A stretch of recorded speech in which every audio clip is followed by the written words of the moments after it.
Balzenekien gure oinen azpian odien kilometroak eta kilometroak daudela, eta orain droneekin miatzen direla.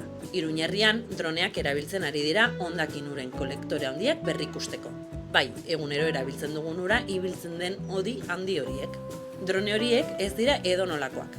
Kamera oso garatuak dituzte eta laser argia erabiltzen dute odien barruko mapak iruden sortzeko. Horrela, pitzadurarik, autoilararik edo egoera txarreko gunerik dagoen ikus dezakezue. Inork barruan sartu behar izan gabe. Honena, askoz seguruagoa, azkarragoa eta zehatzagoa da. Gainera, matxura larri bihurtu aurretik arazoak detektatzeko aukera ematen du, denbora, dirua eta eragozpenak aurreztuz. Teknologia horri esker, mantentzen lanak erreaktiboak izatetik prebentiboak izatera pasatzen dira. Eta horrek azpiegitura iraunkorragoak eta hobeto zaindutako hiriak esan nahi du.